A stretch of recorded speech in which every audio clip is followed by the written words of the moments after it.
Good morning সবাইকে। সবাই কেমন আছো? আশা করি সবাই ভালো আছে, আমি অনেক ভালো আছি। তো এদিকে দেখো রান্না বসিয়ে দিয়েছি, এখন সময় হলো 9টা। তো সেই জন্য মর্নিং বললাম।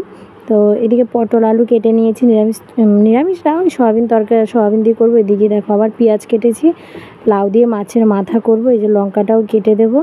তো এদিকে পটল আলুটা তো আগেই ভেজে নিয়েছি, আর এখন বসিয়েছি সয়াবিনটা আগে কিন্তু সিদ্ধ করে নিয়েছি, তো তারপর ভাজছি। আর এখানে আদা, টমেটো আর লঙ্কাটা পেস্ট করে নিলাম। নিরামিষই হবে, পেঁয়াজ রসুন কিছুই দেবো না। তো এদিকে দেখো পিউ উঠেছে, পিউকে খাওয়ানো দাওয়ানো হয়ে গেল।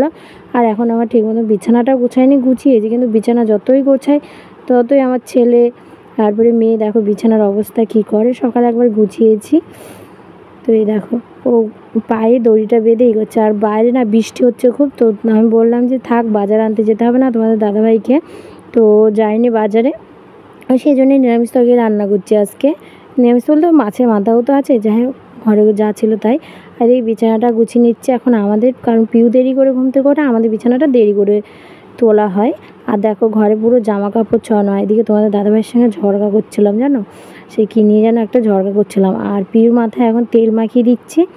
এটা আমার ঘরে বানানো তেল, মানে অনেক কিছু দিয়ে তারপর বানিয়ে রেখে দিই কাচের বয়মে। তো ওকে দিই, অল্প একটুখানি দিলেই যেন হয়ে যায়, যেন মাথা পুরো চিটচিট হয়ে যায়। আর এদিকে তোমাদের দাদাভাই চলে যাচ্ছে এখন ডিউটিতে, এখন সময় হলো 12টা। তো আমাকে বলছে একটুখানি তেল দিতে। ওই মানে যেহেতু রাস্তাঘাট পুরো জল জমে গেছে না, সাইকেল নিয়ে যায়, তারপরে সাইকেলটাও জলে না চুবে যায়, রাস্তায় প্রচুর জল। তো একটু মেশিনের তেল ছিল, সেই তেলটা দিলাম। আর এদিকে আমি কেরোসিন তেল দেওয়ার ঘর মোছার জন্য নিয়েছি, একটু নিলাম। আর পোকামাকড় হয় যেহেতু বর্ষাকাল, তো সেই জন্য। এখন সময় 4টে। তো পিউকে এখন খাইয়ে দাইয়ে ঘুম পাড়িয়ে দিলাম, ও ঘুমাতে চাইছে না। এদিকে মিস্ত্রি দাদারা এখনও কাজ করছে, তো ঘরের ভিতরে সিঁড়ি হচ্ছে। এই দেখো আমাদের এই ঘর থেকে পাশের ঘরে যাওয়ার জন্য ওপরে সিঁড়ি করছে, এখানে 4 ধাপ সিঁড়ি করবে। তো এই মিস্ত্রি দাদা বলছে এখানে ইট দিলে অনেকগুলো ইট লাগবে, তার থেকে এখানে খুব মতন করে এই যে রাবিশ দিয়ে তারপরে সিঁড়ি করবে। দেখো অনেকটাই উঁচু, অনেকটাই 4 ধাপ সিঁড়ি হবে জানো না এখানে। তো ঘরের ভিতরে করতে হচ্ছে, কিছু করার নেই। এই ঘর থেকে ওই ঘরে যেতে হলে তো এদিক দিয়ে ওই দিক দিয়ে ঘুরেও যাওয়া যায়, ওই যে ওই দিক দিয়ে দরজা দেখা যাচ্ছে। তো এই দেখো 4 ধাপ সিঁড়ি হয়ে গেছে, মিস্ত্রি দাদারাও চলে গেছে, এখন আমি ঘর পরিষ্কার করছি। ঘর জানো না আজকে কতটা দিন, ঘর যতই পরিষ্কার করি মনে হয় পরিষ্কার হয় না, কারণ বালির কাজ তো হচ্ছে। তো সেই জন্য ঘরটা সব বালি বালি হয়েছে। আর তাছাড়া এখানে আজকে কাজ হয়েছে না, তো দেখো ঘরটা সব মানে বালি বালি। এখন ঘর মুছবো, ঘর ঝাড় দিয়ে তারপর ঘরটা মুছতে হবে আবার। আর যত বাচ্চা আছে একটু তো মানে অসুবিধা হবেই।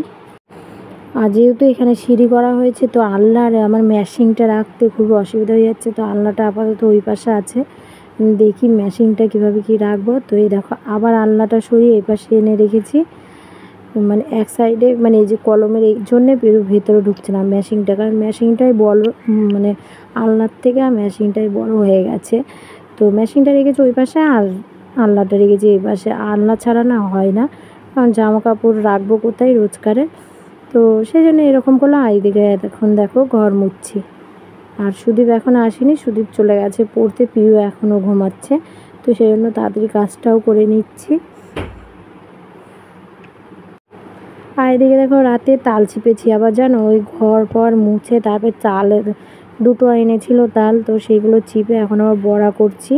তো এই যে কিছুটা ভেজেছি, কিছুটা ভাজছি, আর কিছুটা মাখা রয়েছে। এই দেখো এই কটা ভেজে নিয়েছি, আর এই যে এই কটা ভাজছি। আর খাওয়ার সোডা দিয়েছি জানো, খুব সুন্দর ফুলছে। আর এদিকে না একটু কেকের মতন করে বানাতে চাইছিলাম, মানে পিঠে। তো দেখি কেমন হয়, বসিয়েছি চাটুর মধ্যে বসিয়েছি। আর দেখো এই কালোর মানে ননস্টিকটাই না, মানে পিঠে বা যে কোনো কিছু ভাজা পুরো করলে না খুব সুন্দর হয়, কারণ লাগে না তো, তো সেই জন্য আর ফুলেও যায়, তাড়াতাড়িও হয়ে যায়। তো এই দেখো এখন ঘুমাতে চলে এসেছি রোজকারের মতন। পিউ দুষ্টুমি, পিউ রোজ জানো না ফোন দেখবে ওর পাপার, তারপর ওই দেখো ওর বাবা ওইদিকে ফোন দেখছে, আর ও ফোন দেখার জন্য রোজ এরকম বায়না। তো আমি কী করছি আজকে জানো, আজকে টিভি দেখবে, আজকে ফোন না, টিভির বন্ধ করে দিয়েছি, তার লাইট ফাইট বন্ধ করে দিয়েছি আমি আগে। তো এই দেখো দুষ্টুমি করছিলো, তো আমি বলছিলাম যে পিউ দুষ্টুমি করছে, আমি এরকম বলছিলাম, তো সেটাই লজ্জা পেয়ে ও মুখ ঢেকে দিচ্ছে। চলো গুড নাইট সবাইকে।